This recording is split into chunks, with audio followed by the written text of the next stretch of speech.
Él pensaba que yo era solo un viejo estorbo viviendo en el cuarto de servicio.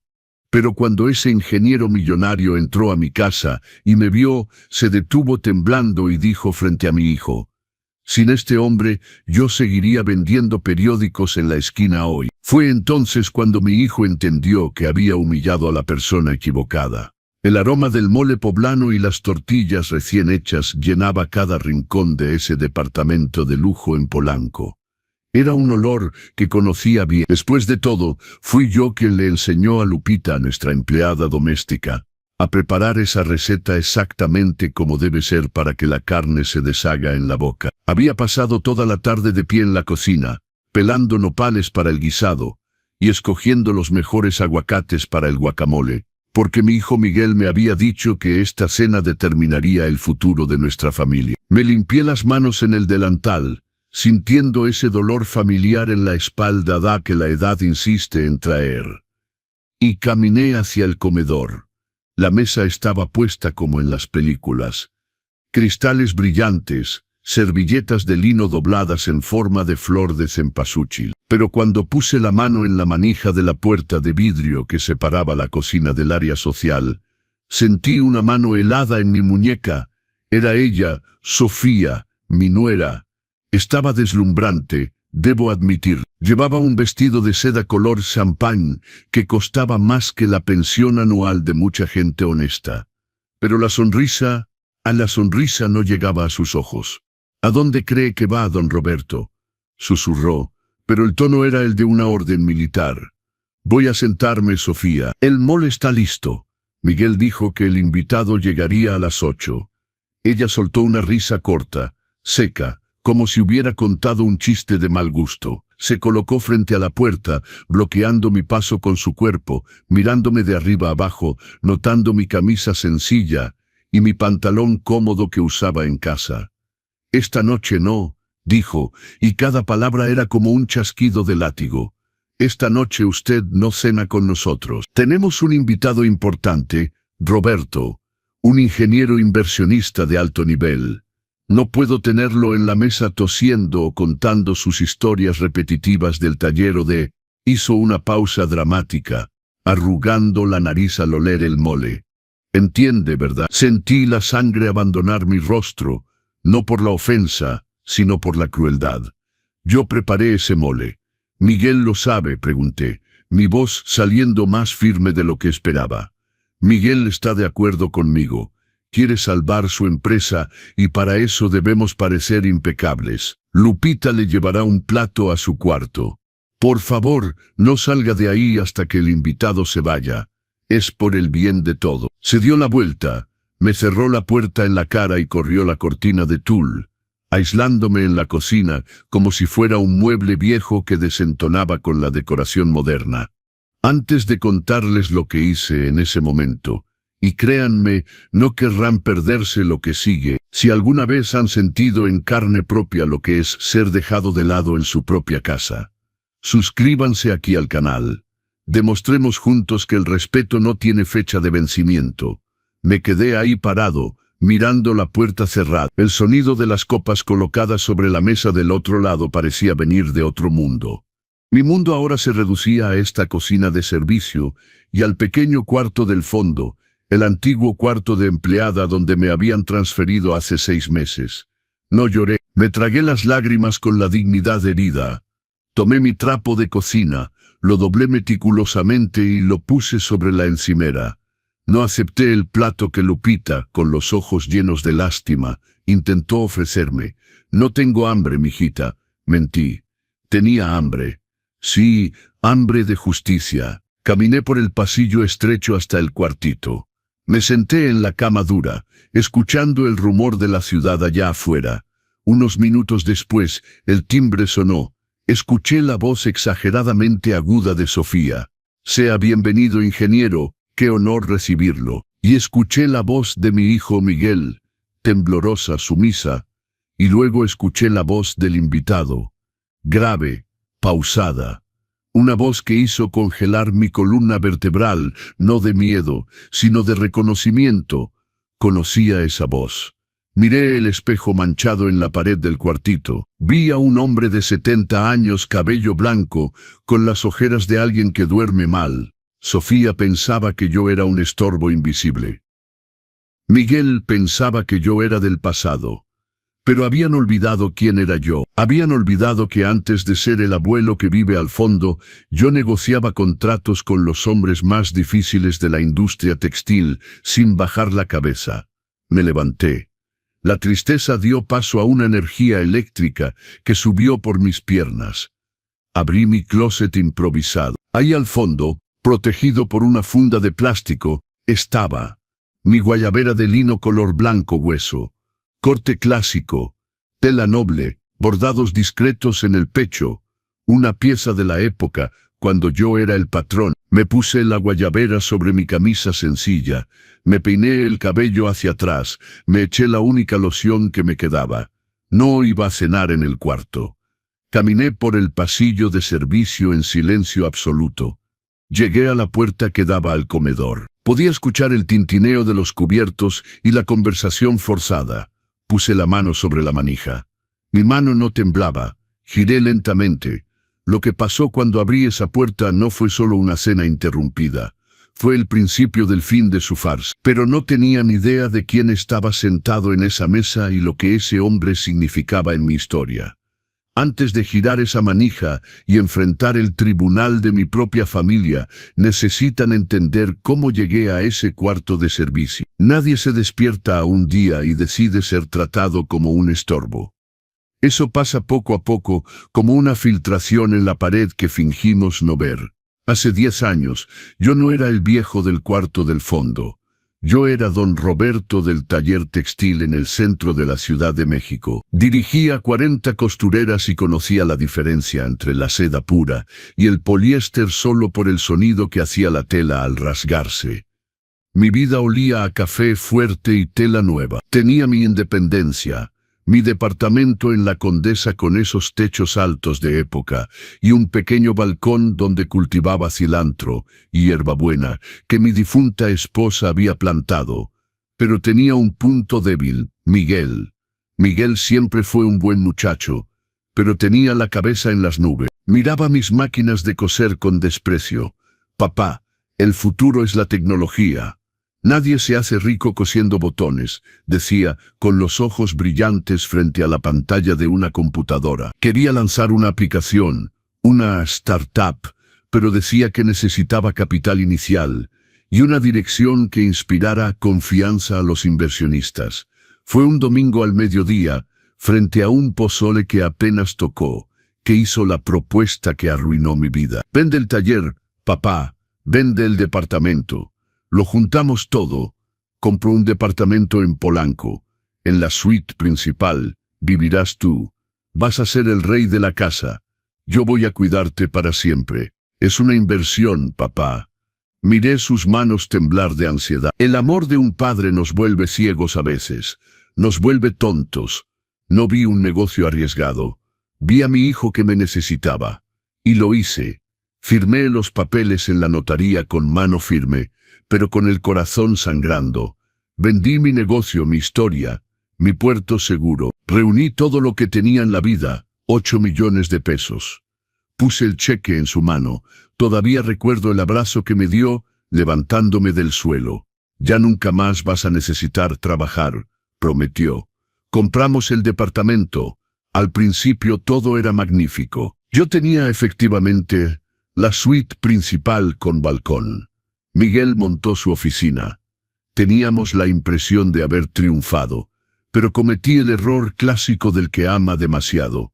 No puse nada en papel. El departamento quedó 100% a su nombre para facilitar la burocracia del financiamiento del resto. Confío en ti, me dijo. Después de todo, ¿quién desconfía del hijo que cargaste en brazos? Lo que no sabía es que ese departamento de lujo no era un hogar para nosotros dos. Era un escenario, y muy pronto, una nueva actriz iba a entrar en escena para remover el decorado y tirarme entre bastidores. La inversión de mi hijo no era solo en tecnología, invertía en una imagen. Y en esa imagen de éxito, un padre sastre del centro comenzaba a no quedar bien. Ahí fue cuando ella apareció, y ahí fue cuando entendí que mi dinero había comprado las paredes, pero no el respeto de quienes vivían adentro. Si piensan que perder dinero duele, esperen a ver qué pasa cuando alguien comienza a robar su espacio centímetro por centímetro con una sonrisa en la cara. Sofía entró a nuestras vidas como alguien que pide un vaso de agua y termina bebiendo toda la jarra. Al principio eran sonrisas tímidas y cumplidos sobre mi sazón. Pero tan pronto el anillo dorado entró en su dedo, la reforma comenzó, no en las paredes, sino en mi existencia ahí dentro. El primer golpe vino un domingo por la mañana mientras preparaba el café. Sofía, en su bata de seda, se apoyó contra el fregadero. Don Roberto, Miguel y yo estamos pensando. ¿No cree que esta suite principal es demasiado grande para una sola persona? ¿Sabe cómo es? Una pareja joven necesita espacio, intimidad. El baño tiene jacuzzi y usted ni siquiera lo usa por su presión arterial. Miré a Miguel. Desvió la mirada hacia su teléfono. Ahí lo entendí. La decisión ya estaba tomada. Yo no tenía voz. Fui reasignado al cuarto de visitas. Es temporal, dijeron. Es más cómodo, dijeron. Pero la codicia por el espacio es una enfermedad que no se cura. 6 meses después, la excusa cambió. Estamos tratando de tener un bebé. Roberto, anunció Sofía con la mano sobre su vientre plano. El bebé va a necesitar el cuarto de visitas. Recibe el sol de la mañana. Es vital para el niño. No había ningún bebé, solo había su deseo de hacer un vestidor gigante para sus bolsas de lujo. Pero ¿quién discute con la promesa de un nieto? Y así fui empujado hacia el cuartito del fondo. Ese cubículo cerca del área de servicio sin ventana directa, donde apenas cabía una cama individual y una cómoda. El lugar era frío, húmedo y olía a productos de limpieza. De rey de la casa pasé a ser un estorbo que se esconde cuando llega la visita. Pero el dolor físico del cuarto estrecho no era nada comparado con el dolor que sentí el martes siguiente. Regresé de la farmacia y vi el camión de mudanzas estacionado frente al edificio. El portero me miró con lástima. Don Roberto, creo que no le va a gustar ver esto. Corrí a la banqueta. Ahí estaba, mi escritorio de caoba. Esa pieza masiva tallada a mano que había pertenecido a mi abuelo, pasado por mi padre y permanecía en mi habitación como un altar de mis recuerdos. Sofía supervisaba a 2 hombres que lo cargaban de cualquier manera, rayando el barniz antiguo. ¿Pero qué estás haciendo?, grité, sintiendo mi pecho arder. Sofía ni siquiera parpadeó. Ajustó sus lentes de sol y suspiró con impaciencia. «Ay, Roberto, no haga escena. Esto es Antiguaya. Está lleno de termitas. Va a contaminar mis muebles sobre medida. Le estoy haciendo un favor. Estoy saneando la casa. No tiene ninguna termita. Es madera maciza. Era Roberto, era... Ahora es basura. Intenté detener el mueble, pero era demasiado pesado. Vi mi historia ser tirada en el contenedor como si fueran escombros de obra.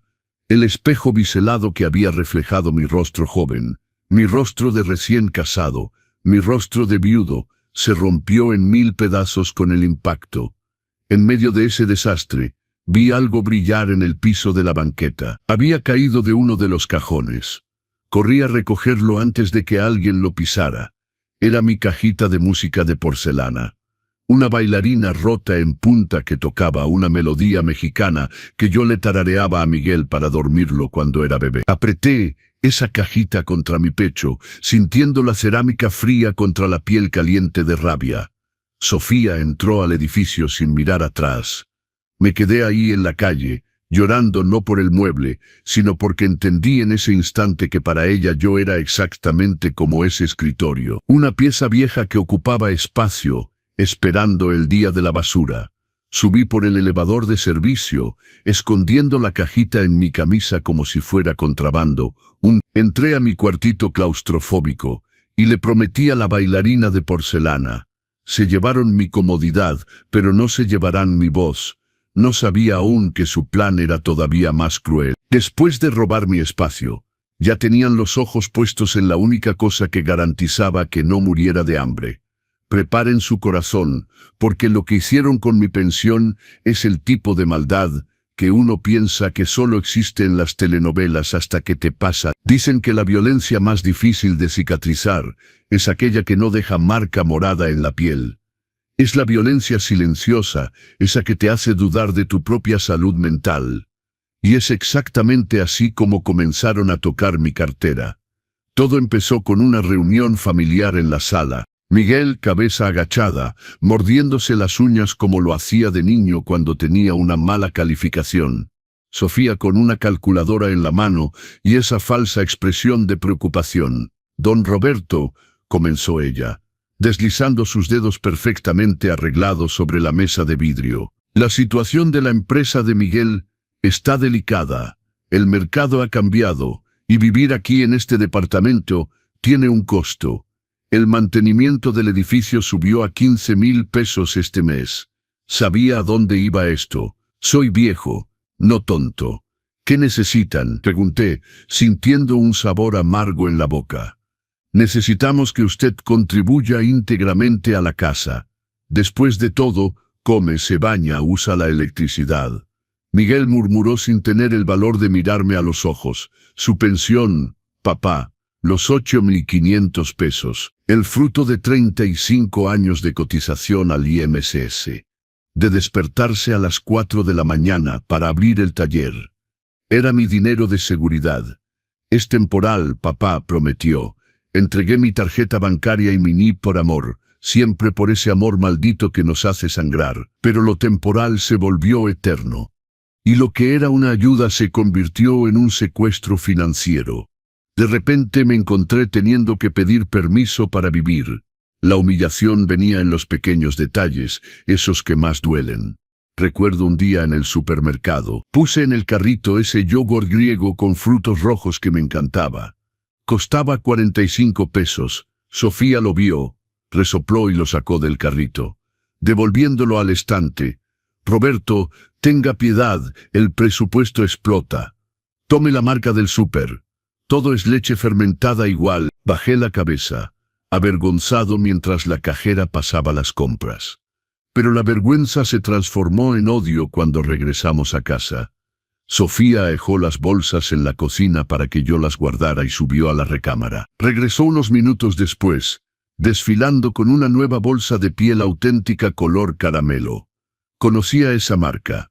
No costaba menos de 25,000 pesos. «Un regalito que me hice», dijo, viendo mi mirada fija en la bolsa. «Me lo merezco, ¿no? Manejar esta casa da trabajo». Mi sangre hirvió. No había 45 pesos para mi yogur, pero había 25,000 para su vanidad. Mi dinero no pagaba el mantenimiento. Financiaba el lujo de una parásita mientras yo debía pedir, casi suplicar 300 pesos para comprar mi teosartán en la farmacia. Yo no era ni padre ni invitado. Era una cuenta bancaria con piernas encerrada en un cuarto de servicio. Pero la codicia es ciega. Pensaban que controlando mi tarjeta controlaban mi mente. No sabían que estaba a punto de escuchar lo que no debía y descubrir que su plan era mucho más macabro que simplemente robar mi pensión. Lo que escuché a través de esa pared delgada me hizo temblar más que cualquier frío. Y fue ahí donde el padre murió y el león despertó. En esta casa me había convertido en una especie de fantasma. Limpiaba, lavaba y planchaba, pero nadie me veía, y esta invisibilidad que tanto me dolía terminó por convertirse en mi mayor arma. Era un jueves lluvioso. La casa estaba húmeda y fría. Pasaba un trapo en el pasillo cerca de la puerta de la oficina de Miguel. La puerta estaba entreabierta, solo una rendija, pero suficiente para que el sonido escapara. Escuché el ruido de hielo cayendo en un vaso de whisky. Eran las 3 de la tarde. Mala señal. Detuve el trapo, contuve la respiración. «Miguel, no podemos seguir así». Era la voz de Sofía, impaciente. «El vestidor ya no puede contener nada más. Necesito tirar la pared del cuarto de visitas para agrandarlo». «Pero amor», la voz de Miguel era un hilo. «Papá duerme en el cuartito del fondo. Si agrandamos tu vestidor, vamos a tomar el espacio de la lavandería. ¿Dónde va a quedarse?» Hubo un silencio. Un silencio pesado, cruel. «Miguel, despierta», dijo ella con la frialdad de alguien que negocia ganado. «Tu papá ya no está bien de la cabeza. ¿Viste cómo olvidó apagar la luz de la cocina ayer? Está chocho, Miguel. Es cuestión de tiempo antes de que le prenda fuego a la casa». Sentí mis piernas temblar. Yo no olvidaba apagar la luz. Era Sofía quien había ido a tomar agua en la madrugada y la había dejado prendida, pero la culpa siempre caía en el viejo. «¿Qué sugieres?», preguntó él. «Hay un asilo en Naucalpan. No es caro, con el IMSS. Pagamos la mensualidad allá, que es como unos 6.000, y quedan 2 camillotos al mes. Eso puede pagar la mensualidad de mi carro nuevo, y todavía queda para las cenas. Ni siquiera va a notar la diferencia. Miguel tendrá gente de su edad para hablar. Aquí solo estorba». Puse el trapo suavemente en el piso para no hacer ruido. El shock fue tan grande que no logré llorar. Mi hijo, el muchacho que había acunado, que había alimentado, por quien había vendido mi vida, estaba considerando encerrarme en un asilo barato, para que su esposa pudiera tener un vestidor más grande y un carro nuevo en el estacionamiento. Yo valía menos que 4 metros cuadrados de closet. Regresé a mi cuarto de puntitas. Me senté en la cama y miré mis manos arrugadas. Temblaban, pero no de miedo. Temblaban de rabia. «Chocho», había dicho. «Inútil», había pensado. En ese momento algo cambió en mí. La tristeza profunda, esa depresión que me mantenía acostado, se secó. En su lugar nació una claridad fría y filosa. Si pensaban que estaba chocho, iba a usar eso a mi favor. Si pensaban que era invisible, iba a ser el mejor espía que esta casa hubiera visto jamás. Habían olvidado que antes de ser padre, había sido empresario. Sabía manejar crisis, sabía tumbar competidores deshonestos. Sequé una lágrima solitaria que corrió por mi rostro y levanté la cabeza. «¿Quieres guerra, Sofía? Entonces la tendrás». Abrí mi cajón de calcetines. Ahí al fondo, escondido en un par de calcetines de lana, había una libreta negra antigua y un bolígrafo. Era hora de comenzar la contabilidad de mi sufrimiento. Pero no sabían que yo tenía un secreto guardado bajo llave, un secreto financiero que iba a cambiar todo. Pensaban haberme quitado todo, pero habían olvidado buscar en el único lugar que realmente importaba. A partir de ese día, me puse la máscara que ellos habían creado para mí. Si Sofía quería un viejo chocho y sordo, eso era exactamente lo que iba a tener. Durante el día, caminaba arrastrando las pantuflas. Hacía la misma pregunta 2 veces. Dejaba caer el control remoto de la tele. Se reían a mis espaldas. «Papá ya está acabado», decía Miguel, aliviado. No sabían que cuando la puerta de mi cuartito se cerraba por la noche, el viejo chocho desaparecía. Bajo el colchón, en una funda de almohada gastada, guardaba mi arma secreta, una libreta de cubierta negra. Ahí, con mi caligrafía cursiva impecable de antiguo maestro de corte y confección, registraba todo. 15 de mayo, Sofía me llamó peso muerto frente a la empleada doméstica. Desvió 500 pesos de la cuenta conjunta para el salón de belleza. 18 de mayo, Miguel me gritó porque pedí una cobija más gruesa. Dijo que cuesto demasiado. Pero el secreto más grande no estaba en esa libreta. Estaba en lo que no había vendido. Cuando me deshice del taller y del departamento para darle el dinero a Miguel, una intuición, esa voz de Dios que sopla al oído de los padres, me hizo guardar algo. No había vendido un pequeño local que tenía en la colonia Doctor. Era un bien raíz cayéndose en ruinas, pero que había rentado a un taller de reparación de motos. No lo sabían, pero todos los 5 del mes caían 9,000 pesos en una antigua cuenta de ahorro en Banco Azteca, de esas libretas azules que ya nadie usa. Nunca había tocado ese dinero, lo había dejado fructificar durante 10 años. Hoy tenía un fondo de emergencia de exactamente 1,200,000 pesos. No era rico, pero no era indigente. Tenía el poder de huir. Un martes, fingí ir a misa al Rosario.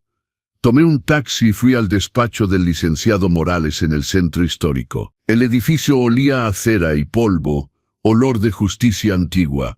El licenciado Morales, con sus tirantes y su bigote blanco, me recibió como a un hermano.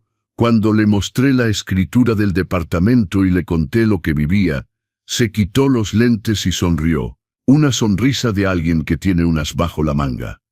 Roberto, mi estimado, usted no hizo una simple venta a Miguel. Recuerda que lo pusimos como una donación con reserva de usufructo para evitar impuestos en ese entonces. Y se acuerda de la cláusula de revocación por ingratitud. Mi corazón se detuvo. La ingratitud es un delito, licenciado. En el Código Civil es un motivo para anular la donación. Roberto, injuria grave, calumnia, ausencia de asistencia. Si probamos que lo maltratan, el departamento vuelve a ser suyo. Y con esta libreta aquí, golpeó su mano sobre mis notas, tenemos las municiones. Salí de ese despacho sintiendo el sol golpear mi rostro de manera diferente. El aire parecía más ligero. Ya no era la víctima acorralada, era el maestro del juego de ajedrez. Regresé a casa a tiempo para ver a Sofía gritar a la repartidora de flores. Entré a mi cuartito, guardé la tarjeta del abogado con la libreta y esperé. La fecha de la gran cena con el inversionista estaba fijada para el viernes siguiente. Sería el escenario perfecto. Querían impresionar al hombre que salvaría la empresa. Yo iba a hacer que la impresión fuera inolvidable. El viernes llegó arrastrando una tensión eléctrica que hacía erizarse los vellos de mis brazos. La casa parecía un campo de batalla disfrazado de portada de revista. Sofía se había despertado a las 6 de la mañana, gritando órdenes a la empleada doméstica, haciendo pulir la cristalería que ni siquiera era de ella, era de mi ajuar, hasta que se pudiera ver el reflejo de sus dientes blanqueados en los platos. Miguel era un manojo de nervio. Caminaba de un lado a otro en la sala, ajustando su corbata, sudando frío. Su empresa pendía de un hilo, deuda social, proveedores atrasados. Necesitaba esos 5 millones de pesos como un náufrago necesita aire. Y el único salvavidas era ese famoso ingeniero Morales, un inversionista legendario conocido por ser implacable con la incompetencia. Hacia las 7 de la noche, cuando el aroma del mole poblano ya perfumaba el pasillo, Sofía entró a mi cuartito. No tocó, nunca tocaba. Estaba impecable en su vestido de seda champagne, pero sus ojos eran rendijas de ansiedad y pura maldad. Escuche bien, Roberto. Siseó, cerrando la puerta detrás de ella para que Miguel no escuchara. El ingeniero Morales es un hombre sofisticado, odia el drama, odia la vejez, odia el olor a enfermedad. Estaba sentado en la cama con mi libreta negra escondida bajo la almohada. La miré con una calma que la desconcertó. No estoy enfermo, Sofía. Para mí usted es un cáncer en esta casa. Soltó, y sentí el golpe, pero no sangré. Si saca la nariz fuera de este cuarto, si hace el menor ruido, juro por mi vida que mañana por la mañana se despierta en el asilo público de Naucalpan, y no habrá visitas los domingos. ¿Entendido? Solo asentí con la cabeza. Entendí perfectamente, mi nuera. Sonrió triunfalmente pensando haberme domado. Perfecto. Lupita le traerá un plato después. Quédese invisible. Salió, dejando atrás una estela de perfume caro y podredumbre moral. Esperé que sus pasos desaparecieran en el pasillo. Me levanté lentamente, fui al espejo y saqué mi guayabera de lino blanco hueso del gancho. Esa guayabera que usaba en las juntas del Consejo de Administración cuando firmaba contratos que hicieron vivir a esta familia. Durante décadas, pensaban que yo era la vergüenza de la casa. Pensaban que el ingeniero Morales, ese hombre rico y poderoso, tendría asco de un hombre humilde y pobre. Pobre Sofía, pobre Miguel. Habían estudiado los números de la empresa, memorizado gráficas, ensayado discursos, pero habían olvidado estudiar la vida. Habían olvidado que el mundo es pequeño. Escuché el timbre sonar. El sonido resonó en el departamento como un gong de combate. Escuché la voz obsecuente de Sofía. Escuché la voz temblorosa de Miguel. Y luego escuché su voz, la de... Mi corazón se aceleró, no de miedo, sino de una dulce ansiedad. La hora había llegado, alicé mi guayabera, respiré profundo y puse la mano sobre la manija. Querían una velada inolvidable, iba a dárselas. Lo que pasó cuando esa puerta se abrió, no solo hizo caer una cena, hizo caer el mundo de mentiras que habían construido sobre mi espalda. Giré la manija lentamente, pero el ruido de la puerta abriéndose pareció un trueno en esa sala climatizada. El aire acondicionado estaba helado, pero tan pronto puse el pie sobre la alfombra persa del comedor, sentí el calor de las miradas voltearse hacia mí. La escena era patética. Miguel tenía su copa de vino en la mano, paralizado a mitad de un brindis. Sofía, que me daba la espalda, se volteó lentamente. Cuando me vio ahí parado con mi guayabera de lino blanco hueso y la cabeza en alto, su rostro pasó de una sonrisa falsa a una máscara de puro odio. Se puso roja. Una vena saltó en su cuello. Se levantó de un brinco, derribando su servilleta al piso. «¿Qué significa esto?», susurró entre dientes, caminando hacia mí como un animal acorralado, intentando bloquearme de la vista del invitado. Le dije que no saliera. Luego se volteó hacia el invitado, abriendo esa sonrisa amarilla desesperada. «Mil perdones, ingeniero Morales, es el padre de Miguel. Como le dije, la edad llega, la cabeza falla, tiende a escaparse de su cuarto. Es una situación muy triste, ¿comprende? Demencia senil». Miguel intentó ayudar con la mentira. «Sí, ingeniero, papá a veces no sabe dónde está. Vamos a regresarlo». Sofía agarró mi brazo con fuerza, sus uñas en gel hundiéndose en mi piel por encima del lino. «Venga, Roberto. Ahora». No me moví ni un milímetro. No tuve que hacerlo, porque antes de que pudiera abrir la boca para defenderme, escuché el ruido de una silla arrastrándose con violencia contra el piso de madera. El ingeniero Morales no estaba mirando el escote de Sofía. No estaba mirando el reloj caro de Miguel. Estaba de pie. El rostro de ese hombre serio de unos 50 años estaba pálido. Los ojos muy abiertos fijos en mí. «Suéltelo». Su voz tronó. No era una petición, era una orden. Sofía soltó mi brazo como si hubiera recibido un choque eléctrico. «Perdón, usted no entiende». «Él está, sé muy bien quién es», interrumpió el ingeniero Morales, ignorando completamente la existencia de mi nuera. Rodeó la gran mesa a pasos largos y firmes y se detuvo frente a mí. El hombre que tenía el poder de salvar o arruinar la empresa de mi hijo estaba ahí, temblando ligeramente. Me miró a los ojos y para el gran shock mortal de Miguel y Sofía, tomó mi mano arrugada y la besó con una reverencia que ni siquiera los reyes reciben. «Don Roberto», su voz se quebró. «Dios mío, ¿es realmente usted?». Sonreí, sintiendo una lágrima caliente correr, no de tristeza, sino de alivio. «Buenas noches, Javier. Ha pasado tiempo, ¿no es cierto? Desde que eras ese muchacho flaco que cargaba rollos de tela en mi bodega». El silencio en la habitación era tan absoluto que se podía escuchar el hielo derritiéndose en la cubeta de champán. Miguel dejó caer su copa. El cristal se rompió en el piso, derramando vino tinto como sangre sobre la alfombra beige de Sofía. Pero nadie se preocupó por la mancha. «Miguel». El ingeniero Morales se volvió hacia mi hijo con una mirada de desprecio que nunca había visto. «Me dijiste que tu padre era incapaz. Me dijiste que era un peso. Y yo, Miguel tartamudeaba, blanco como una sábana.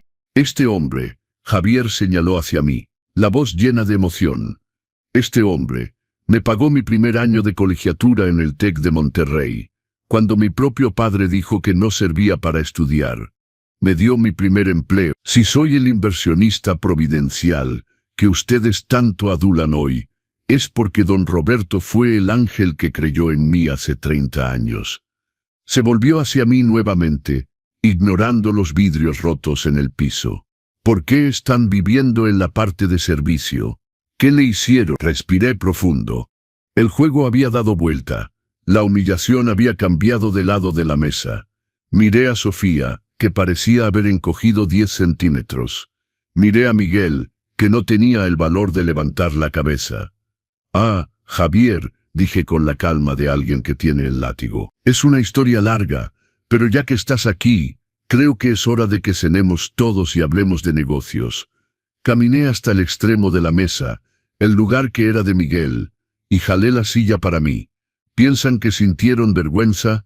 La vergüenza no era nada. Lo que pasó en esa mesa de comedor fue una masacre moral. Y yo apenas estaba comenzando. Sentarme en el extremo de esa mesa en el lugar que Miguel ocupaba con tanta arrogancia, tenía un sabor mejor que cualquier banquete. El silencio en la habitación era tan denso que si alguien hubiera encendido un cerillo, el aire habría explotado. Sofía, temblando en ese vestido de seda que ahora parecía un disfraz ridículo, intentó su última carta. La carta de la manipulación. Forzó una risa nerviosa, aguda, mal razonada contra las paredes. ¡Oh, qué coincidencia maravillosa!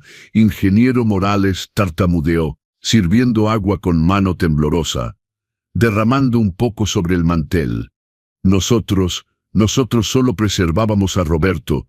¿Sabe cómo es? Se cansa rápido. Pero por supuesto que él es el rey de esta casa, ¿verdad, papito? Intentó tocar mi hombro. Ni siquiera tuve que moverme. Javier, para ellos ingeniero Morales, lanzó una mirada tan filosa hacia su mano que ella retiró el brazo como si hubiera tocado una brasa. ¿Preservado?, preguntó Javier, la voz baja y peligrosa. Lo encerraron en un cuarto de servicio. Vi el pasillo cuando entré. Vi la puerta cerrada. Es provisional, Miguel intentó hablar, la voz fallando, sudando a chorros. Estamos en obras. No mientas, Miguel, dije. Mi voz salió calmada, aterciopelada, sin una pizca de enojo. Solo la verdad. Me sacaron de la suite principal para hacer un vestidor. Tiraron mi cómoda a la basura. Y hoy, miré el plato de porcelana vacío frente a mí. Hoy la orden era clara. No debía ser visto porque el olor a viejo espanta a los inversionistas. Javier puso su servilleta sobre la mesa. Ni siquiera había tocado la comida. Miró el risotto. Luego me miró a mí. ¿Usted cocinó esto, don Roberto? El risotto y el mole a la salsa madre. La receta que le gustaba cuando venía a almorzar a la cantina del taller. ¿Se acuerda? Javier cerró los ojos por un segundo, sacudiendo la cabeza con decepción. Cuando los abrió, no me miró, miró a mi hijo. Y esa mirada valía más que cualquier grito. Miguel, comenzó en un tono profesional que heló la habitación. Vine aquí hoy listo para firmar un cheque de 5 millones de pesos. Su tecnología es buena. Sus números en papel son prometedores. Los ojos de Miguel brillaron con una esperanza patética. Sí, ingeniero, el proyecto es sólido. Vamos a... Pero Javier levantó la mano, interrumpiendo. Aprendí todo lo que sé sobre carácter con su padre. Y la regla número 1 de los negocios es, nunca confíes en alguien que no respeta sus propios orígenes. El aire salió de los pulmones de Miguel. Si tienes el valor de humillar al hombre que te dio la vida, que vendió su patrimonio para que vivieras en este lujo, ¿qué me harías a mí, Miguel? ¿Qué harías con mi dinero a la primera oportunidad? Quien traiciona su sangre, roba a su socio. No, no es así, gritó Sofía, perdiendo el porte de señora. Nosotros lo cuidamos, pagamos todo. Con su dinero, imagino, replicó Javier, afilado como un bisturí. No voy a invertir ni un centavo en tu empresa, Miguel. De hecho, voy a asegurarme de alertar a todos mis contactos en el mercado del tipo de valores que practicas. Miguel se desplomó en su silla. Su carrera, su reputación, su futuro, todo se había evaporado, pero yo no había terminado. La humillación moral estaba hecha. Ahora faltaba la justicia legal. Metí la mano en el bolsillo interior de mi guayabera de lino. Sentí el papel frío del sobre que el licenciado Morales había preparado. Pensaban que el problema era solo el inversionista que se iba. No imaginaban que estaban a punto de perder el techo sobre sus cabezas. Saqué el sobre y lo puse suavemente sobre la mesa, sobre los vidrios rotos de la copa quebrada. La cena terminó, dije, pero la conversación sobre la propiedad de este departamento apenas comienza. Ábrelo. Cuando Miguel leyó la primera línea de ese documento, el color abandonó su rostro de golpe. Miguel sostuvo el papel con las manos temblorosas. El sonido de él hojeando el documento parecía un trueno en ese silencio mortal. Sofía, impaciente y pálida, arrancó el papel de su mano y leyó. Sus ojos recorrieron las líneas jurídicas y se detuvieron en una expresión de horror absoluto. Revocación de donación por ingratitud, leyó en voz alta, la voz fallando. ¿Qué es esto, Roberto? Se volvió loco. El departamento está a nombre de Miguel. Me serví un poco de vino de la botella que había quedado intacta, sobre la mesa. Tomé un sorbo lento, sintiendo el sabor de la victoria. Lee la cláusula 4, Sofía, respondí calmadamente. Cuando vendí mi casa y mi taller para comprar este departamento, el licenciado Morales fue muy sabio. Registró la transacción como una donación con carga. La carga era simple: cuidarme. Me levanté y caminé hacia ellos lentamente. La ley mexicana es clara, hijo mío. Artículo 2370 del Código Civil. La donación puede ser revocada si el donatario comete ofensa física, injuria grave o niega alimentos al donante. Nunca te negamos comida, gritó Miguel, desesperado. Ahí saqué mi segunda arma del bolsillo, la libreta de cubierta negra. La arrojé sobre la mesa con un ruido sordo. ¿No?, pregunté abriéndola en una página marcada. Marzo, sin cena hoy. Tenemos visita. Febrero, detuve el medicamento para la presión porque hay que pagar el seguro del carro. Todo está aquí, Miguel. Fecha, hora, insultos, y más. Los estados de cuenta bancarios probando que desvían mi pensión para pagar lujos mientras yo tengo que mendigar para comprar analgésicos. Sofía intentó avanzar para tomar la libreta, pero Javier, el inversionista, dio un paso adelante cruzando los brazos. Ella retrocedió temblando. Eso tiene un nombre, continué, mi voz firme como acero. Apropiación indebida de bienes de personas de la tercera edad. Es un delito previsto en la Ley de los Derechos de las Personas Adultas Mayores. Prisión, Sofía, de 1 a 4 años. El aire en la habitación se rarificó. Miguel miró a su esposa, luego a mí, y comenzó a llorar. Un llanto feo de niño malcriado que rompió su juguete. Papá, por favor, no hagas esto. No tenemos a dónde ir. La empresa está arruinada sin la inversión de Javier. Sentí una punzada en el corazón. Era mi hijo. Pero miré el pasillo hacia la puerta del cuartito oscuro donde había pasado noches llorando solo mientras ellos reían en la sala. La piedad murió ahí. Tienen 30 días. Decreté. 30 días para desocupar mi bien. Quiero las llaves en la portería y quiero el reembolso de cada centavo que tomaron de mi cuenta de ahorro estos 6 meses. O llevo esta libreta negra directo al Ministerio Público. 30 días, gritó Sofía, histérica. ¿Pero a dónde vamos a ir? Mis muebles sobre medida, mi vestidor. Sonreí. Una sonrisa triste pero necesaria. Sugiero que vendas las bolsas de lujo, Sofía. Deberían valer suficiente para rentar un estudio bien lejos de aquí. Estaban destruidos, no por mí, sino por su propia codicia. Javier tocó mi hombro en señal de apoyo. Había recuperado mi misa, pero más importante que eso, había recuperado mi respeto. ¿Pero piensan que esto terminó? Ah, no, el destino guardaba todavía una última lección para Miguel. De esas que la vida enseña no con amor sino con dolor. Los 30 días pasaron rápido para mí, pero se arrastraron para ellos.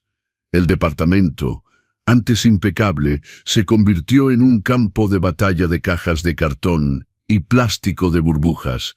Y fue ahí, en medio de ese desorden, que la verdad desnuda y cruda apareció. El matrimonio de Miguel y Sofía no estaba hecho de amor. Estaba hecho de interés, y el interés no sobrevive a la bancarrota. El día de la mudanza no hubo camión de lujo. Miguel tuvo que contratar un simple cargador de esos que se negocian en la esquina. Me quedé en el balcón observando. El departamento resonaba vacío. Habían arrancado hasta la lámpara del techo y las cortinas, dejando agujeros en el plafón que parecían heridas abiertas en el yeso. La disputa final ocurrió en el recibidor del elevador. Escuché todo. Eres un fracasado, Miguel, gritaba Sofía sin importarle los vecinos que tanto había tratado de impresionar antes. Me prometiste una vida de reina y ahora quieres que vaya a vivir en un departamento de 40 metros cuadrados en Iztapalapa. Es todo lo que puedo pagar, Sofía. Si vendieras tus bolsas. ¿Vender mis bolsas para pagar tus deudas? Jamás. Arrojó una caja al piso. El sonido del vidrio quebrándose fue el punto final. Me voy con mi mamá. Sola. Se acabó, Miguel. No me casé para vivir en la necesidad. Vi a Sofía entrar al elevador con 2 maletas de lujo y desaparecer. No miró atrás. No hubo abrazo de despedida, ni lágrimas de nostalgia. Solo el silencio frío de un contrato comercial roto. Miguel se quedó ahí, parado en el pasillo, sosteniendo una caja de libros pesada. Me miró. Estaba más flaco, con la barba sin rasurar, los ojos rojos. Por primera vez en años, vi a mi hijo y no a la marioneta de esa mujer. Esperaba. Sé que en el fondo esperaba que yo dijera, «Quédate, hijo mío, perdono todo, olvidemos todo». Pero el amor de un padre, el verdadero amor, debe a veces ser duro como la roca para salvar. Si lo acogía ahora, nunca aprendería a ser un hombre. «Papá», susurró. «La llave, Miguel». Extendí la mano firmemente. Puso la llave en mi palma. Sus dedos estaban helados. «Perdón, el perdón te lo doy, hijo mío. Pero la confianza, esa la tendrás que reconquistar con tiempo. Ahora vete. El camión espera y cobra por hora». Miguel se fue. Hoy supe por el ingeniero Javier, quien por cierto mantuvo contacto conmigo, que Miguel trabaja en el área administrativa de una empresa de transporte. Gana un salario honesto, ficha, toma el camión, lleva su comida, vive en un estudio sencillo. Dicen que es más humilde, que aprendió a valorar cada peso, que por primera vez en su vida está construyendo algo que es realmente suyo sin pisar a nadie. La justicia se hizo no con la cárcel, sino con la realidad. La vida presentó la cuenta, y yo finalmente estaba solo en mi gran casa. Pero la soledad ya no me daba miedo. Lo que me daba miedo era el silencio, hasta que decidí llenarlo con un nuevo sueño. Pensaron que el final de mi historia, pero en realidad a los 70 años solo estaba pasando la página hacia el mejor capítulo de todos. Quedarme en ese departamento dúplex habría sido vivir en un museo del dolor. Cada rincón me recordaba una humillación, una orden silenciosa, un plato rechazado. No necesitaba ese lujo frío, necesitaba vida. Vendí el departamento con el mercado inmobiliario en alza y la ayuda jurídica del licenciado Morales. Obtuve un excelente precio. Tomé mi dinero, mi dignidad y esa guayabera de lino blanco hueso y me fui a la montaña. Siempre había soñado con el olor a tierra mojada y a pino. Compré una casa grande antigua que necesitaba amor en las montañas de Oaxaca. Renové cada tabla, no para hacer un vestidor para bolsas fútiles, sino para crear habitaciones acogedoras. Hoy abro las ventanas y no veo edificios grises, veo montaña. Inauguré la posada, el refugio de don Roberto. No es un lugar grande, es un lugar con alma. Aquí soy yo quien manda la cocina. El aroma de pan de yema y café de olla recibe a los huéspedes desde la entrada. ¿Y saben quién es mi huésped más fiel? Javier. Viene todos los meses, huye de la locura de la Ciudad de México, para comer mi mole y hablar de la vida sin interés, solo de amistad. Dice que soy el padrino de su éxito, pero yo digo que él fue el ángel que me devolvió las alas. En este mismo momento estoy terminando de arreglar la mesa del desayuno. Los huéspedes bajan, sonriendo, deseándome buenos días, don Roberto, con un respeto auténtico, ese que me faltaba en el seno de mi propia familia. Fui al espejo del recibidor, ajusté mi guayabera de lino color blanco hueso, la misma guayabera que usé en la noche de la humillación. Pero hoy ya no es una armadura de guerra, es el uniforme de un vencedor. Ya no me sirve, me abraza. Ya no soy el padre de Miguel que vive por favor. No soy el suegro viejo de Sofía. Soy Roberto, empresario, anfitrión, hombre. Pero antes de contarles las lecciones que aprendí, necesito que entiendan algo importante. Esta historia no termina con venganza. Termina con sabiduría. Y la sabiduría más grande que obtuve fue entender que el perdón no significa olvidar, significa liberarse. Hace 3 meses recibí una llamada. Era Miguel. Su voz sonaba diferente, más madura, más rota, más humana. Papá, sé que no tengo derecho a pedirte nada, pero necesito hablar contigo. Le dije que viniera a Oaxaca, que aquí había espacio para conversaciones difíciles. Llegó en autobús, no en carro del año. Traía una mochila simple, no maletas de marca. Y cuando bajó en el pueblo y caminó hacia mi posada, vi algo en sus ojos que nunca había visto antes. Humildad genuina. Nos sentamos en el jardín, bajo un árbol de guayaba. Le serví café de olla y pan dulce. No habló de inmediato. Primero comió, saboreando cada bocado como si fuera el primer desayuno de su vida. Papá, comenzó finalmente, la voz temblando. Perdí todo. La empresa quebró. Sofía me dejó. El departamento... Bueno, ya sabes, pero ¿sabes qué fue lo peor que perdí? Lo miré sin decir nada. Te perdí a ti, y no por los 30 días que me diste. Te había perdido mucho antes, cuando decidí que tu amor era menos importante que la aprobación de Sofía. Cuando decidí que tu experiencia valía menos que mis sueños tontos de grandeza. Una lágrima corrió por su mejilla. No la limpió. Estoy trabajando en una empresa de logística. Gano 12,000 pesos al mes. Vivo en un estudio de 35 metros cuadrados en Nezahualcóyotl. Tomo el metro todos los días. ¿Y sabes qué, papá? Por primera vez en mi vida duermo tranquilo. Porque ese dinero es mío. Nadie me lo regaló. Nadie lo sacrificó por mí, sin que yo lo mereciera. Se quebró completamente. Lloró como no lo había visto llorar desde que era niño. No vine a pedirte que me perdones. Vine a decirte que te admiro. Que me diste la lección más dura y más necesaria de mi vida. Me dejaste caer para que aprendiera a levantarme. Y lo hice, papá. Me levanté. Sentí mi propio pecho apretarse. El amor de padre nunca muere, solo se transforma.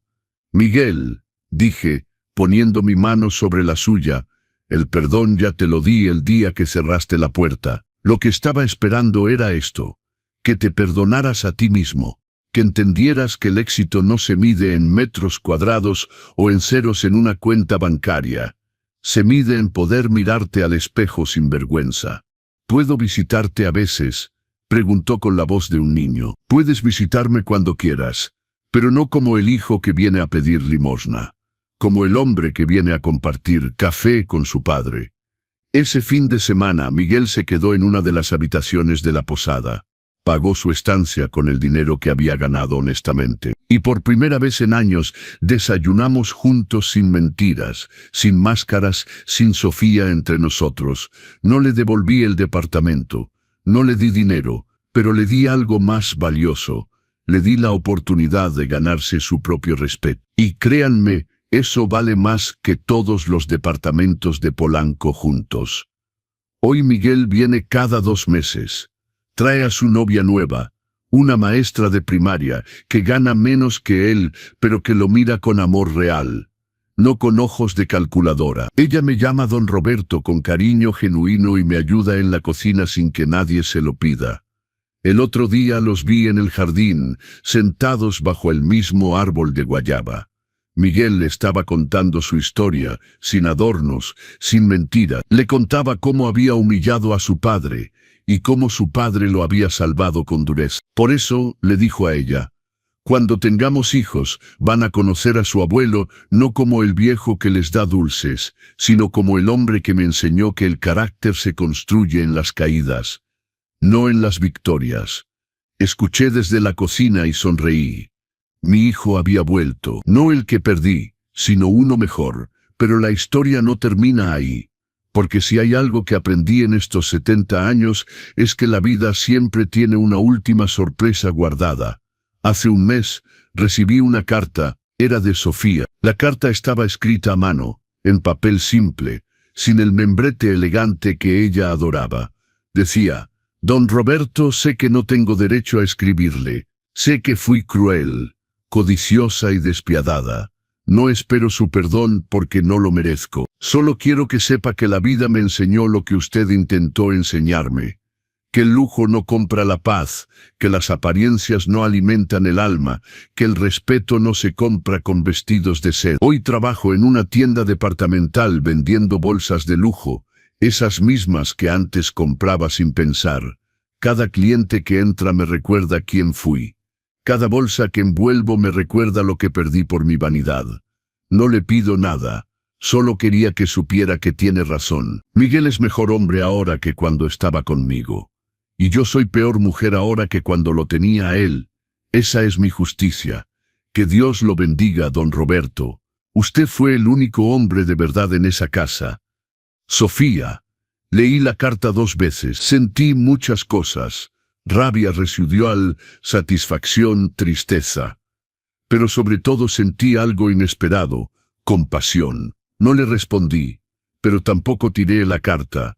La guardé en mi libreta negra en la última página, como un recordatorio de que todos, absolutamente todos, podemos caer, y que la caída duele más cuando la causamos nosotros mismos.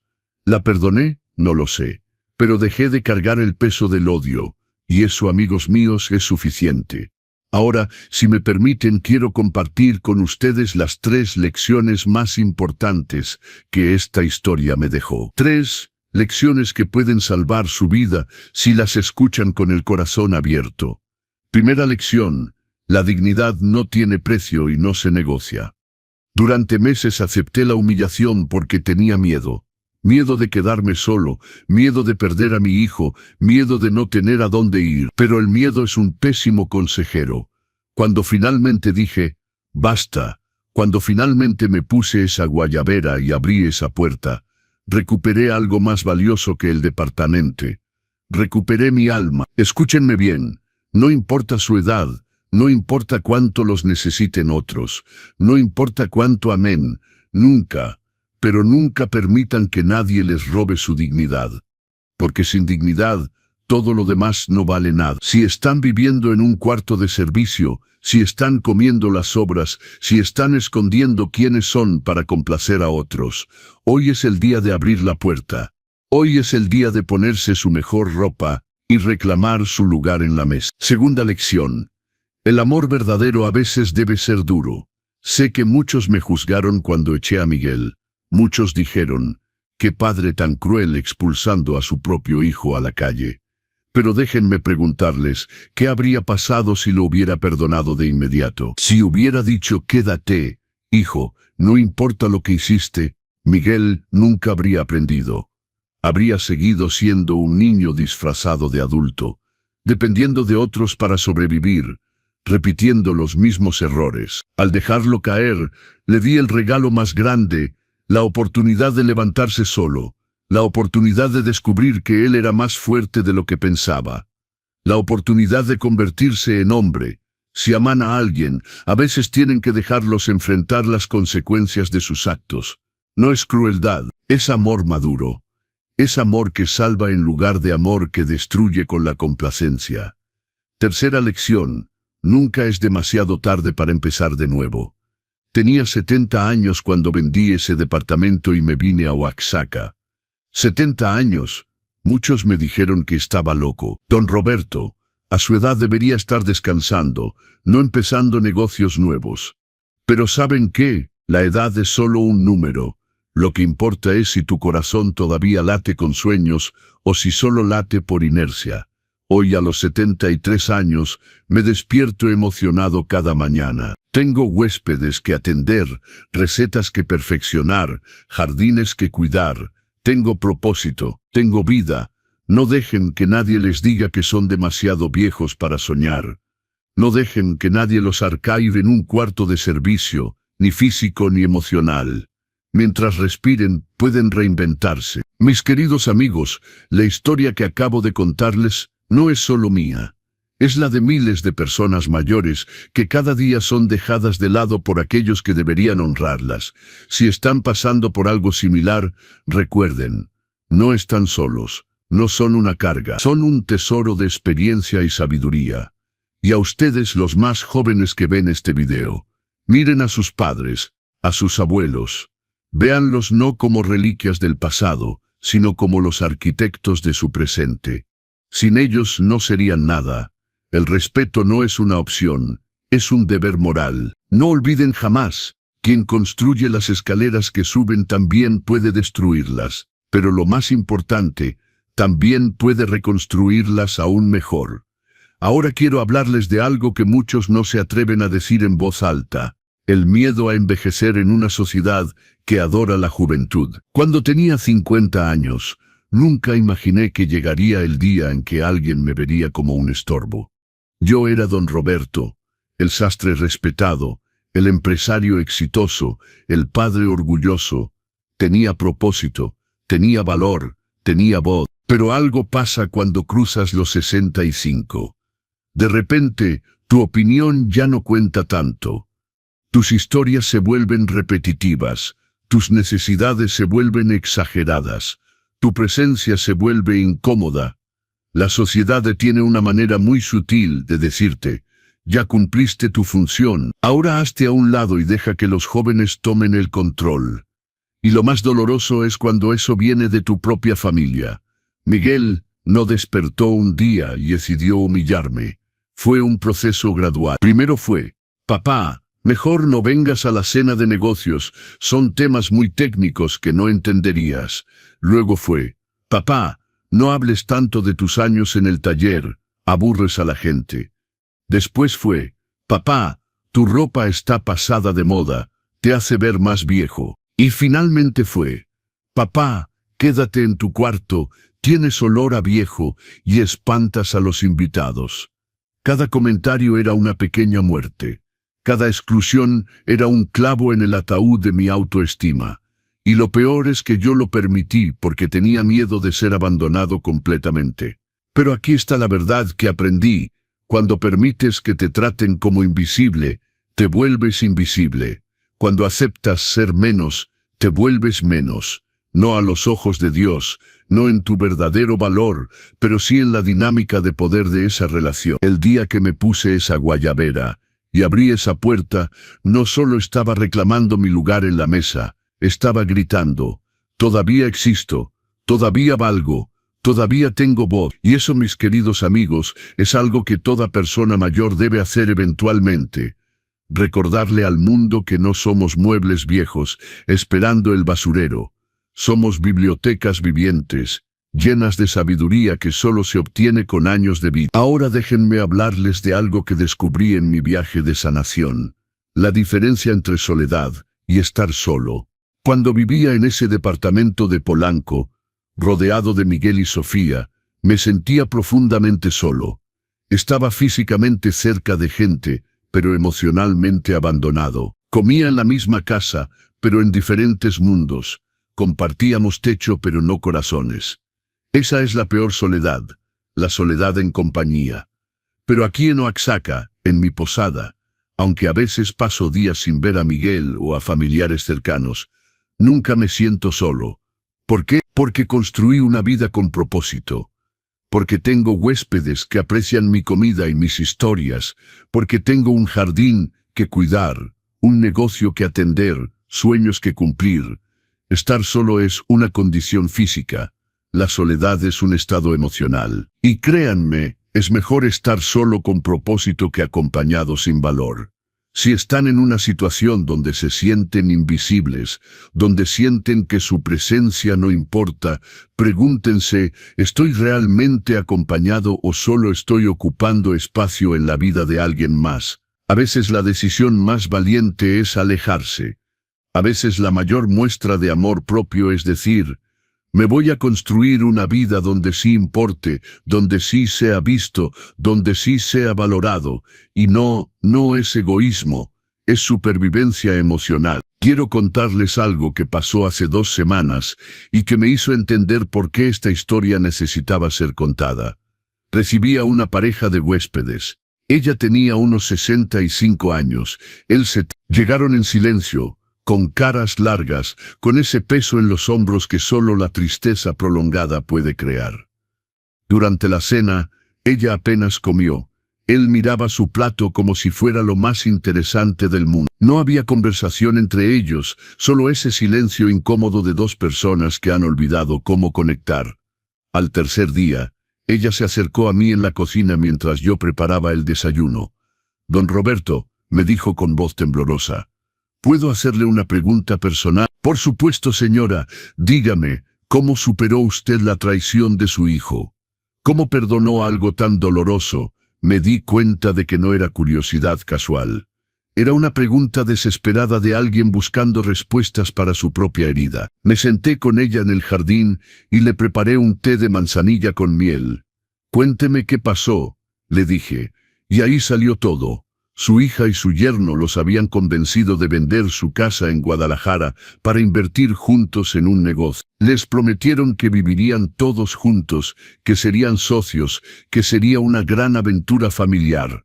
2 años después, estaban viviendo en un cuartito al fondo de la casa de su hija, sin acceso a las cuentas del negocio, comiendo las sobras, siendo tratados como empleados en lugar de familia. «Me siento tan tonta», lloró. «Di todo lo que tenía por mi hija y ahora soy menos que la sirvienta en esa casa». Le tomé las manos. «Señora, usted no es tonta, es madre, y el amor de madre a veces nos ciega. Pero escúcheme bien, todavía hay tiempo. Todavía puede recuperar su dignidad». «¿Cómo? Ya no tenemos nada, ya no tenemos casa, no tenemos negocio a nuestro nombre, solo tenemos nuestra pensión que ellos administran. Primero», le dije, «necesita recuperar el control de su pensión. Vaya al banco mañana mismo y cambie las claves. Es su dinero, no el de ellos. Pero mi hija dice que ella lo administra mejor, que nosotros no entendemos de finanzas modernas». «Señora, usted crió a esa hija, administró un hogar durante décadas, sobrevivió crisis económicas que su hija ni siquiera conoce. Usted entiende perfectamente de finanzas. Lo que pasa es que le conviene a ella que usted piense que no entiende». Vi una chispa encenderse en sus ojos. «Segundo», continué, «necesita consultar un abogado. Si vendió su casa para invertir en ese negocio, hay documentos, hay pruebas. Puede haber acciones legales. Pero es mi hija. No quiero demandar a mi propia hija. No estoy diciendo que la demande. Estoy diciendo que sepa cuáles son sus derechos. El conocimiento es poder. Cuando ella vea que usted sabe lo que le corresponde legalmente, la dinámica de poder cambia. Y si se enoja, y si nos echa, señora, con todo respeto, ¿qué tiene ahora que valga la pena conservar? ¿Una habitación oscura? ¿El privilegio de comer sobras? ¿La alegría de ser invisible en su propia familia?» Ella se quedó en silencio, procesando. «A veces», le dije suavemente, «perder lo que pensamos que tenemos es la única forma de descubrir lo que realmente merecemos». Esa pareja se quedó una semana más. Cada día los veía cambiar. Él empezó a caminar más erguido. Ella empezó a sonreír de nuevo. Hablaban entre ellos, planeaban, soñaban. El día que se fueron, me abrazó con fuerza. «Fuimos al abogado en Oaxaca», me susurró. «Resulta que tenemos derecho al 50% de ese negocio, porque nuestro dinero fue la inversión inicial. Vamos a exigir nuestra parte o que nos compren nuestra participación». «¿Y sus hija qué dijo?» «Todavía no le hemos dicho, pero ya no tengo miedo, porque usted me enseñó algo. El amor de una hija, que solo vale cuando tienes dinero para darle, no es amor. Es un negocio. Y yo no firmé para ser socia menor en el negocio de mi propia vida». 3 meses después, recibí una carta de ella. Habían recuperado su inversión más intereses. Compraron una casita pequeña en Chapala, cerca del lago. Abrieron un pequeño restaurante donde venden comida tradicional tapatía. «Tenemos 67 y 72 años», escribió, «y estamos empezando de nuevo. Y es aterrador y emocionante y maravilloso. Gracias por mostrarnos que nunca es demasiado tarde para recuperar nuestra vida». Esa carta está enmarcada en mi posada, junto a otras 3 similares de huéspedes que llegaron rotos y se fueron enteros. Porque verán, mi historia no es solo mía, Es un espejo donde muchos se ven reflejados. Y si mi dolor puede convertirse en el mapa que otros usan para salir de su propia oscuridad, entonces cada lágrima que derramé en ese cuartito oscuro valió la pena. Ahora quiero hablarles de algo controversial: el papel de la religión y la cultura en mantener a las personas mayores atrapadas en situaciones abusivas. ¿Cuántas veces escuchamos: honra a tu padre y a tu madre? Es un mandamiento hermoso, ¿verdad? Pero se convirtió en una cadena cuando lo usamos para decir: acepta cualquier abuso de tus hijos, porque honrarlos significa nunca contradecirlos. No. 1000 veces no. Honrar a tus hijos significa criarlos con valores. Pero cuando esos hijos crecen y te faltan al respeto, honrar el mandamiento no significa convertirte en su felpudo. Respeto es una calle de doble sentido. Si ellos no te respetan, tú no estás obligado a permitir el abuso en nombre del amor familiar. ¿Cuántas veces escuchamos: la familia es lo más importante, la familia siempre perdona, la familia nunca se rinde? Pero ¿qué pasa cuando la familia es tóxica? ¿Qué pasa cuando la familia es el lugar donde más te lastiman? A veces la decisión más saludable es alejarte. A veces la familia que eliges, amigos, comunidad, es más familia que la familia de sangre. Y no es un pecado, es supervivencia. Dios no te puso en esta tierra para ser maltratado, ni siquiera por tu propia sangre. Dios te dio dignidad, y esa dignidad es sagrada. También quiero hablarles del tema del dinero en las relaciones familiares. Aquí está la verdad que nadie quiere decir: el dinero revela el verdadero carácter de las personas. Cuando tienes dinero, todo mundo te quiere, tu familia te llama, te visita, te halaga. Pero quítale el dinero a la ecuación y mira quién se queda.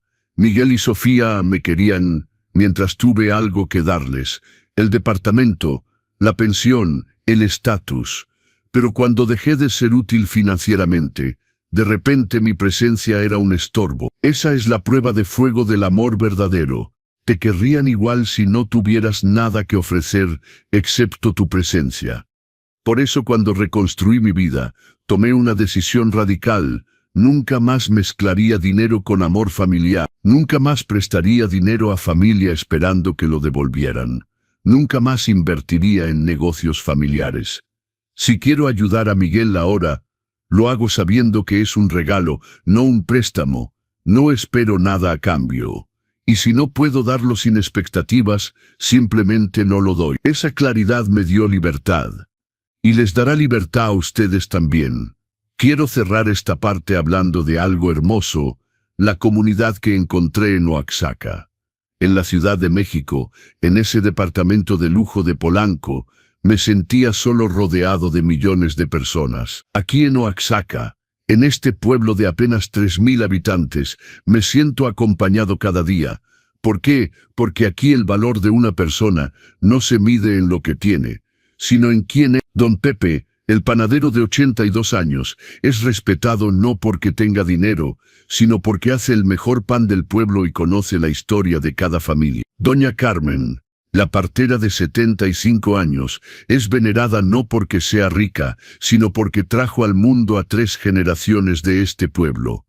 Aquí los viejos no son estorbos, son tesoros. Son los guardianes de las tradiciones, los narradores de historias, los consejeros en tiempos difíciles. Encontré algo en Oaxaca que había perdido en la ciudad: pertenencia. Y eso, mis amigos, no tiene precio. Si se sienten fuera del lugar donde están, si sienten que no importan, tal vez no es que ustedes sean el problema.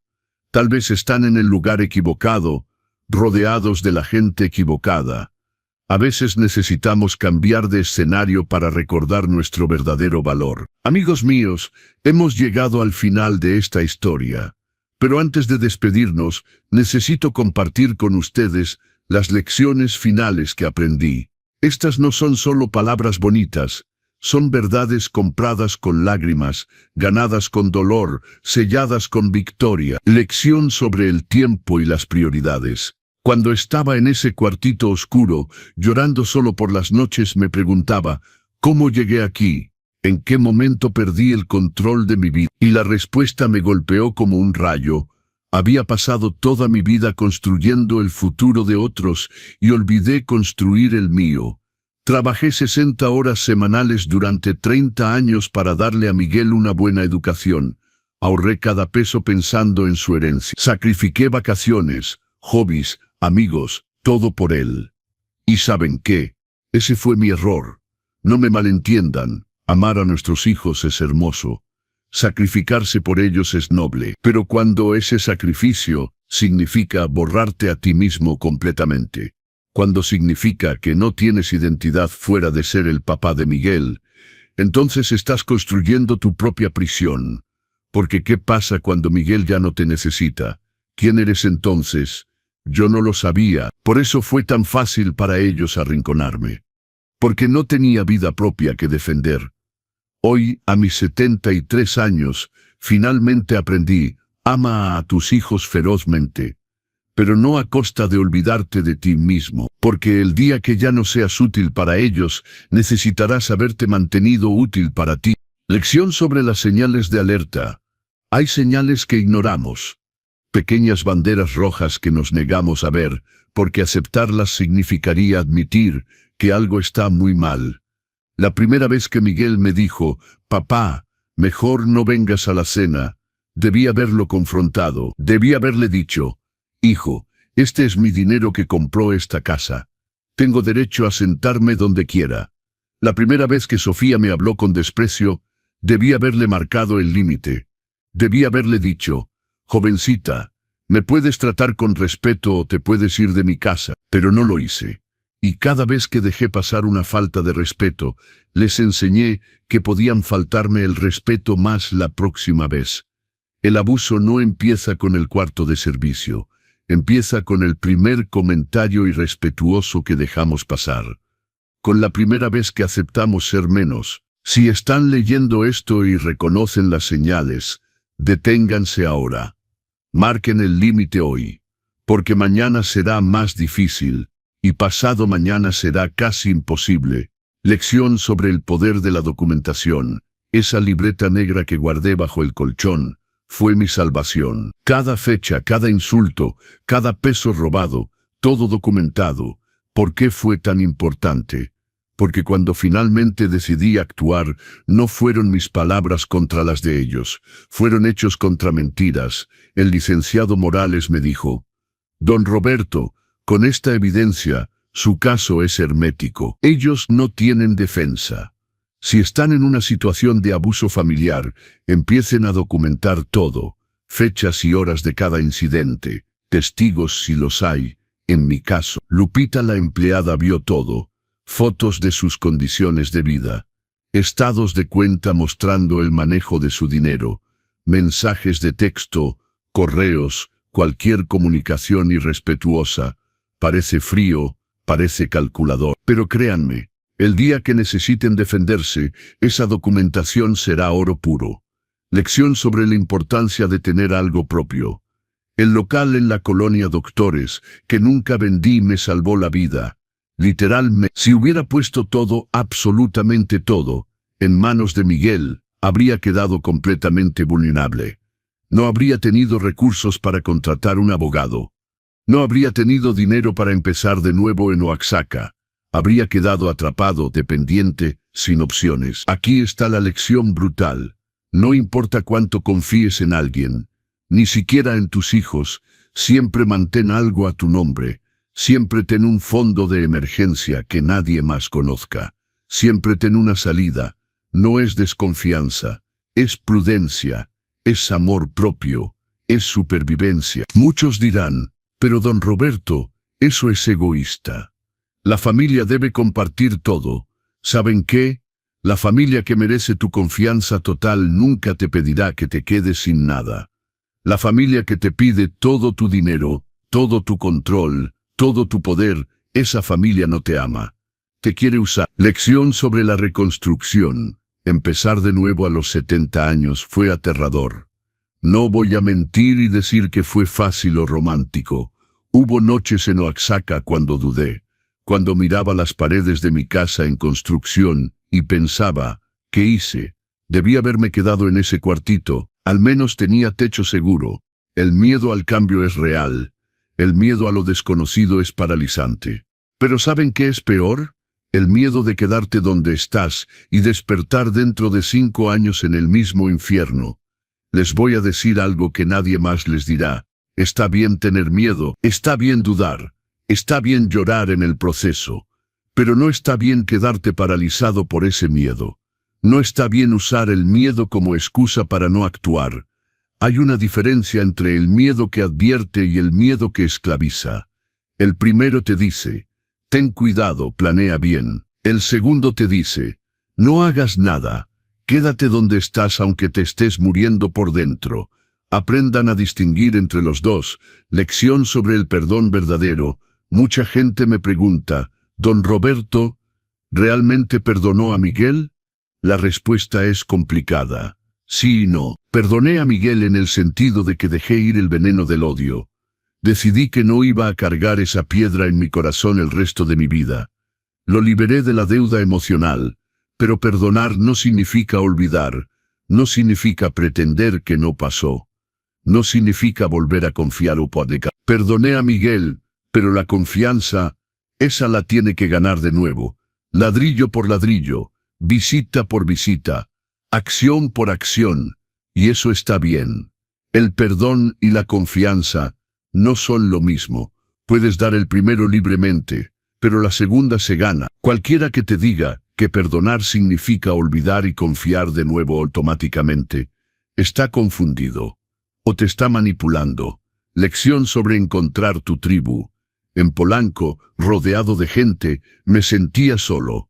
En Oaxaca, en un pueblo pequeño, me siento acompañado. La diferencia no es la cantidad de gente, es la calidad de las conexiones. En Polanco, era el papá de Miguel. En Oaxaca, soy Don Roberto, el de la posada. En Polanco, mi valor estaba en lo que podía dar. En Oaxaca, mi valor está en quién soy. Esta es la lección. No todos los lugares son para todas las personas. No todas las comunidades valorarán lo que tú eres. Si te sientes invisible donde estás, tal vez no eres tú el problema. Tal vez estás en el ecosistema equivocado. Los peces necesitan agua. Si los pones en el desierto, van a morir. No porque sean débiles, sino porque están en el ambiente equivocado. Encuentra tu agua, encuentra tu ecosistema, encuentra tu tribu. La verdad sobre los finales felices. ¿Tuve un final feliz? Depende de cómo lo mires.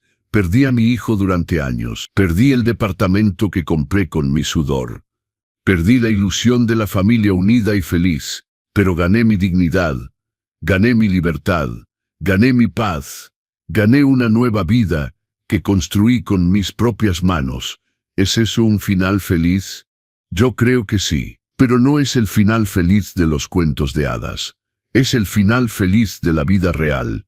Complicado, agridulce, ganado con esfuerzo. No esperen que todo sea perfecto. Esperen que sea tuyo. Esperen que sea real. Esperen que sea digno. Eso es suficiente.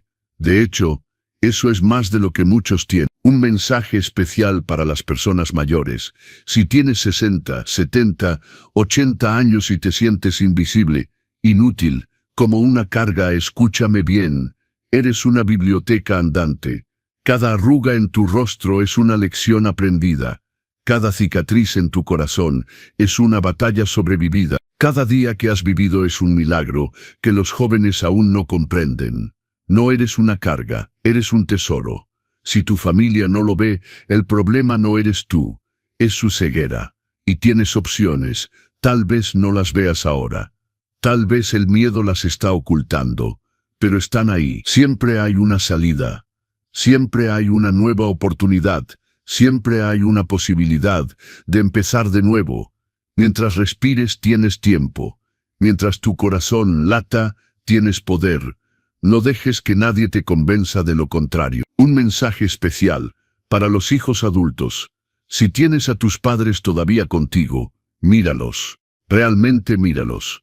Esas manos arrugadas que tanto te irritan cuando comen despacio, Esas manos te alimentaron cuando eras bebé. Esa voz temblorosa que tanto te molesta cuando repiten historias. Esa voz te cantó canciones de cuna. Esos pies lentos que tanto te desesperan. Esos pies corrieron tras de ti cuando aprendías a caminar.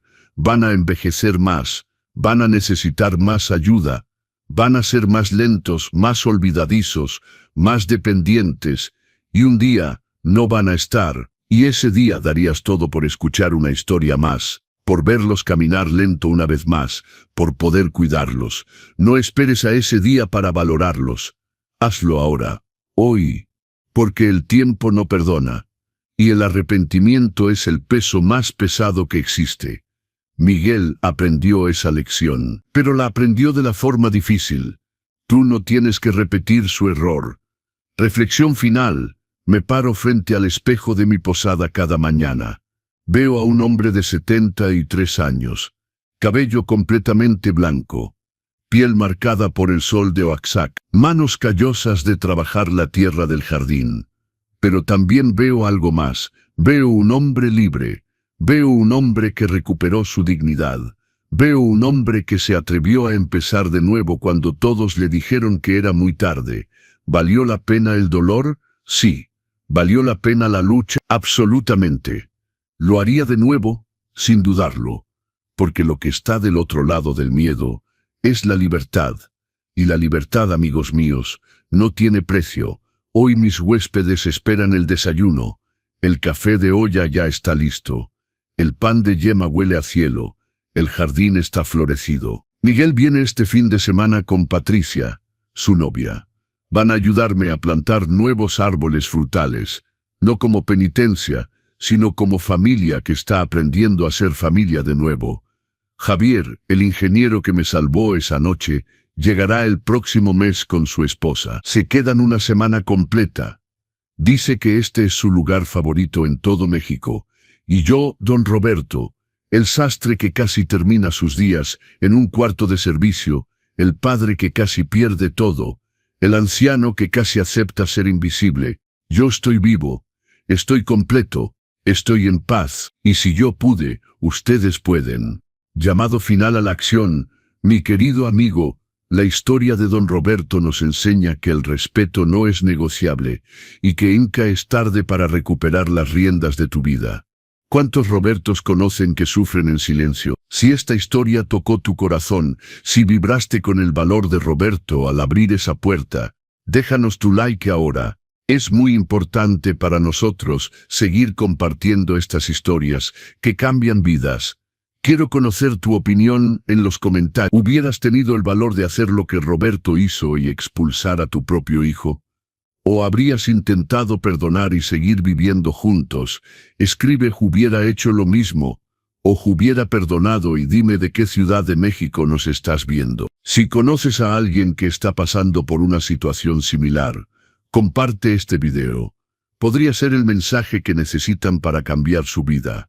Suscríbete al canal y activa la campanita, porque cada semana traemos historias reales que te harán ver la vida con otros ojos. Historias de personas reales que enfrentaron lo imposible y vencieron. Recuerda, no importa tu edad, no importa cuánto hayas perdido, no importa cuánto miedo tengas, mientras respires puedes empezar de nuevo. La dignidad no se negocia. El respeto no es opcional. Y tu vida, tu preciosa vida, merece ser vivida en libertad, no en un cuarto de servicio. Soy don Roberto y esta fue mi historia. Una historia de caída, de lucha, de victoria.